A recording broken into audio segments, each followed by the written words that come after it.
Assalamualaikum warahmatullahi wabarakatuh. Kembali lagi bersama saya, Berliana Syifa, mahasiswa S1 Akuntansi Universitas Muhammadiyah Tangerang. Nah, di video sebelumnya, saya telah menjelaskan apa itu uji validitas dan reliabilitas. Nah, di video kali ini, saya akan menjelaskan ke kalian apa itu uji analisis klasik pada analisis regresi linear berganda menggunakan SPSS. Nah, silakan disimak baik-baik ya videonya.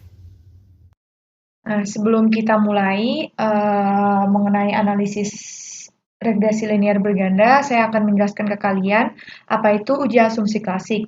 Asumsi klasik itu sendiri adalah syarat-syarat yang harus dipenuhi pada model regresi linear OLS agar model tersebut menjadi valid sebagai alat penduga. Penelitian yang menggunakan regresi linear berganda merupakan jenis regresi linear OLS. Nah, regresi linear OLS itu sendiri adalah sebuah model regresi linear dengan metode perhitungan kuadrat terkecil atau biasa disebut dengan istilah ordinary least square. Nah, di dalam model regresi ini ada beberapa syarat yang harus dipenuhi agar model peramalan yang dibuat itu valid. Nah, di sini ada tahapan pengujian regresi linear OLS menjadi valid sebagai alat peramalan. Yang pertama, ada uji normalitas, yaitu sebaran sebuah data. Lalu yang kedua ada uji heterokedastisitas, melihat ketidakpastian varian dari residu. Lalu yang ketiga ada uji multikolinearitas, yaitu korelasi antara dua variabel. Lalu yang keempat ada uji autokorelasi, yaitu ada atau tidaknya korelasi antara variabel. Lalu yang terakhir ada uji linearitas, yaitu hubungan antara linear itu ada atau tidak. Nah, di sini saya sudah menyiapkan beberapa data yang akan dipakai untuk penelitian. Di sini ada variabel in accounting sebagai variabel Y, lalu di sini ada variabel continuous improvement, dia sebagai X1, lalu di sini ada variabel value statement cost, dia ada X2, lalu ada variabel balance scorecard, dia ada X3, lalu ada variabel just in time, dia dipakai untuk X4. Nah, nantinya yang akan kita copy ke SPSS itu sendiri yaitu hanya totalnya saja. Langsung saja kita ke SPSS. Di sini kita klik variable view, lalu di kolom name kita gantikan dengan Y, lalu ada X1, lalu ada X2, X3, dan X4. Lalu di bagian kolom desimal ini kita ganti dengan angka 0. Kita nolkan semua. Lalu kita ubah untuk measure ini kita ganti dengan scale. Kita ganti dengan scale. Nah, jika sudah, kita klik lagi ke data view. Nah, di sini sudah muncul Y, X1, X2, X3, dan X4. Nah, pada kolom ini akan kita isi dengan data yang sudah kita siapkan di Excel. Akan kita ambil untuk bagian total saja. Di sini ada Y, kita ambil totalnya, kita paste. Lalu X1,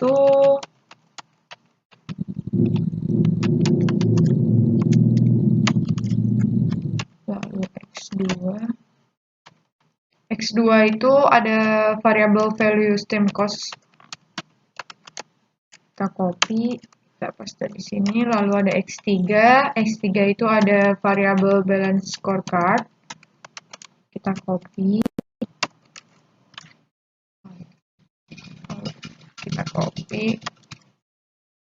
Kita paste di X3. Lalu X4. Kita copy. Nah, kita paste. Nah, jika sudah, akan kita mulai saja untuk uji normalitas. Nah, pertama-tama kita klik analyze, lalu klik regression, lalu klik linear. Nah, untuk kolom dependen kita akan isikan dengan variabel Y, lalu untuk kolom independen akan kita isikan dengan semua variabel X. Nah, jika sudah, kita klik plot, lalu untuk akan muncul dialog linear regression plots. Untuk X akan kita isikan dengan series, akan kita pindahkan sini, dan untuk maaf tadi maksud saya Y. Untuk kolom X kita isi dengan zipper. Jika sudah, kita jangan lupa diklik histogram dan normal probability plot. Lalu kita klik continue. Lalu kita klik OK. Kita tunggu sebentar. Nah, di sini ada output. Akan muncul output. Nah, ini dia grafik histogram. Dari grafik ini dapat kita tarik kesimpulan bahwa data tersebut berdistribusi normal karena dilihat dari grafik histogramnya, dia memberikan pola distribusi yang melenceng ke kanan atau membentuk pola seperti lonceng. Lalu untuk grafik p-plotnya dapat ditarik kesimpulan bahwa data distribusi normal karena titik-titik ini, titik-titik yang ada di sini, dia itu mengikuti garis diagonalnya. Seperti masih pada uji normalitas, uji selanjutnya yang kita lakukan yaitu uji Kolmogorov-Smirnov. Nah, langkah yang kita lakukan yang pertama yaitu kita klik Analyze, lalu kita klik Regression, lalu kita klik Linear. Nah, setelah itu akan muncul linear regression seperti ini, dan pada pada bagian dependen kita akan isikan dengan Y, dan independen kita akan isikan dengan variabel X. Lalu kita klik Save. Nah, di bagian residual kita akan klik Unstandardize. Setelah itu kita klik Continue. Lalu kita OK-kan saja. Nah, ini bisa kita close. Nah, di sini sudah muncul res 1. Lalu, selanjutnya kita klik Analyze lagi. Lalu kita klik Non-Parametric Test. Lalu kita pilih Legacy Diagnose. Lalu kita pilih yang One Sample KS ya. Kita klik. Nah, di sini akan muncul kotak dialog One Sample Kolmogorov-Smirnov test. Nah, selanjutnya di kotak tes variabel linear tes variabel list ini kita akan isikan dengan ini unstandardized residual res satunya. Kita pindahkan.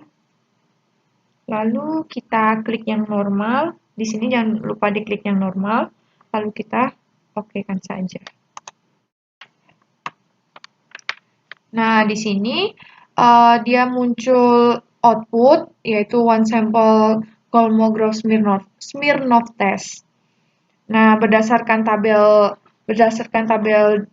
yang telah dibuat, jika nilai asymptotic totalnya itu di atas 0,05, maka distribusi data akan dinyatakan memenuhi asumsi normalitas. Namun, jika nilai asymptoticnya di bawah 0,05, maka dia termasuk ke dalam data yang tidak memenuhi asumsi normalitas.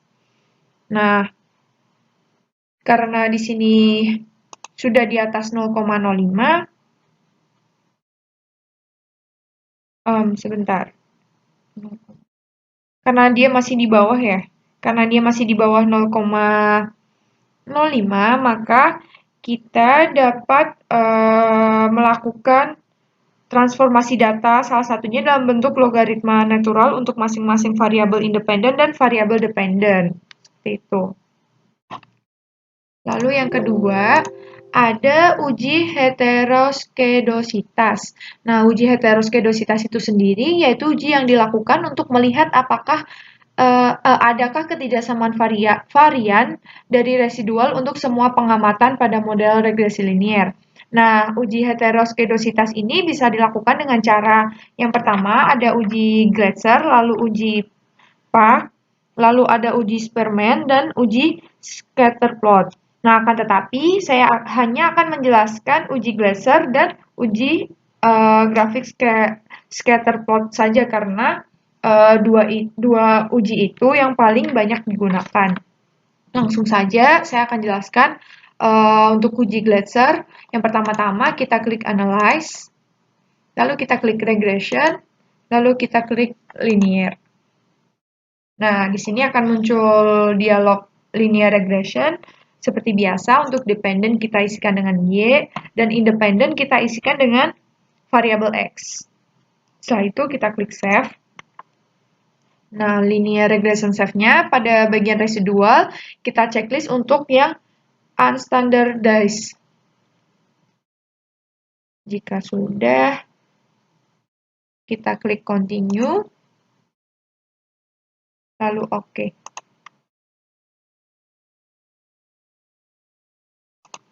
Nah, di sini ada muncul res 2, karena yang tadi kan dari res sebelumnya. Nah, selanjutnya, kita klik transform, lalu klik computer variable, computer variable, lalu kita yang target variabelnya ini kita gantikan dengan yang res 2 ya berarti. Ya, res 2. Lalu untuk numeric seriesnya kita bisa gantikan dengan tulisan f underscore res dalam kurung res underscore 1. Lalu kita okekan saja.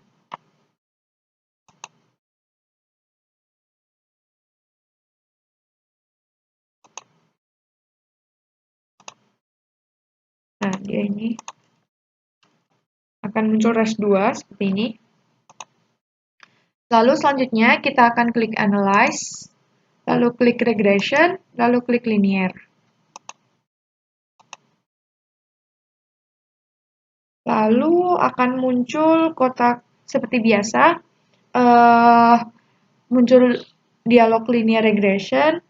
Untuk kotak dependent, kita akan keluarkan Y-nya, lalu diganti dengan res 2. Seperti itu.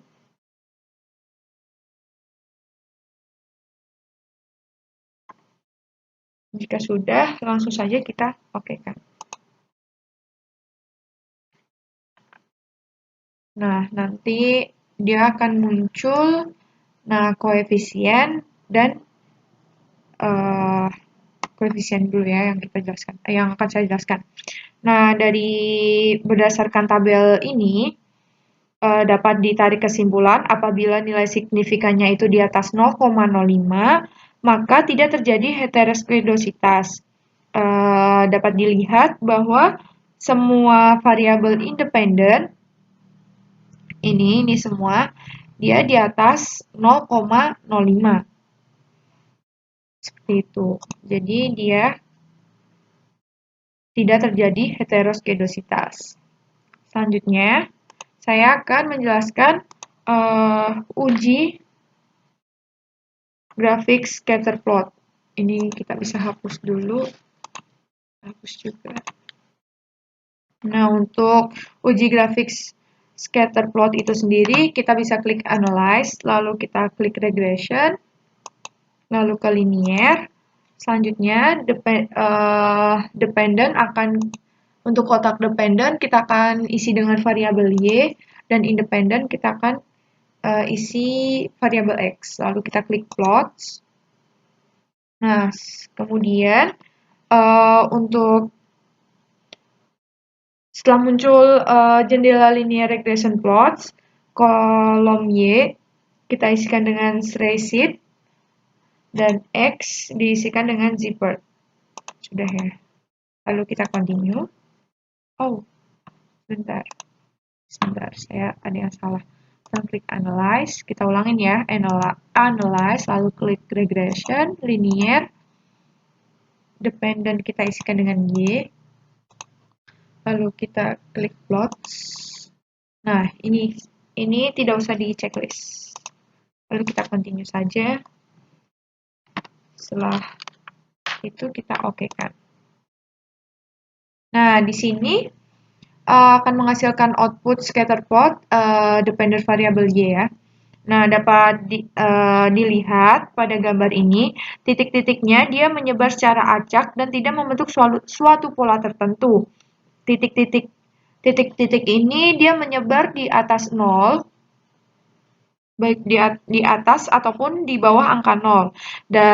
Dengan demikian dapat disimpulkan bahwa model regresi tidak mengalami heteroskedositas. Nah, itu tadi penjelasan saya mengenai uji analisis klasik pada analisis regresi linear berganda. Semoga dapat bermanfaat bagi kita semua ya. Jangan lupa share video ini ke teman-teman kalian agar mereka tahu juga tuh bagaimana tutorial uji analisis klasik ini. Nah, itu saja. Sampai jumpa di video saya selanjutnya. Dadah. Wassalamualaikum warahmatullahi wabarakatuh.